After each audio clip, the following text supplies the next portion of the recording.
morning. Today is our first day of harvest here at Carriere Family Farms. We're back out in one of our Solano blocks. We just started putting some nuts on the ground. As you can see behind us, we've got about 20 or 30 rows already shook and put on the ground. We still have yet to sweep anything. Typically on your first day, you're working out kinks and everybody's trying to find their place in line because it's kind of an orchestrated attack when you get into harvest. Everything's kind of got to flow so you don't run into each other.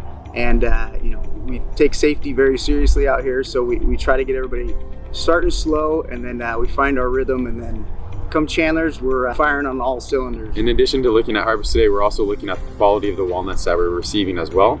It's very evident early on that we're going to see some darker walnuts caused by the sun damage we had last week, and we're going to see some size variation between the different nuts. As they set on the tree, we had some different pollination sets, so we have different size walnuts as well. Yeah, as many of you probably know, we had a pretty brutal summer here in Northern California, and it kind of ended with a bang last week when we saw temperatures get up to about 109, 110 degrees. That doesn't do well for walnuts, as most of you know. We're going to see a lot of darker color, most likely, which hopefully won't be a commonality amongst all varieties, but I do think some of these earlier varieties that are coming off the trees will see a little bit darker color than they have in the past.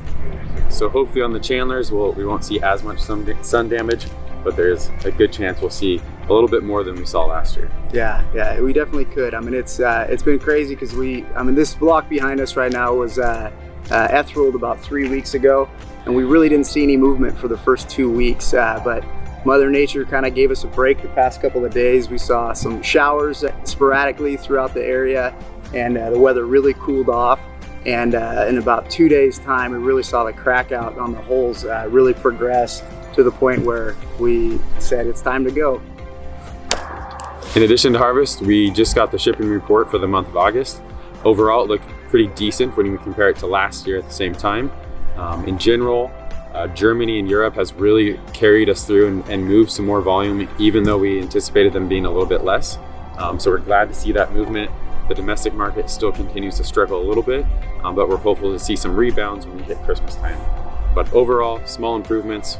We will still see some carryover, but it does keep dwindling away. So next month, we'll be looking at new crop shipments. We'll be excited to see what we see out there. Thanks again for tuning in. We're looking forward to a great season, and we wish all of you well. Thank you. Behind us, you can see a Solano orchard that was just shooken.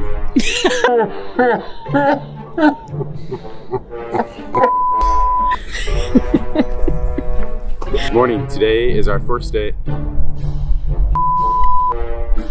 Yeah, I think we're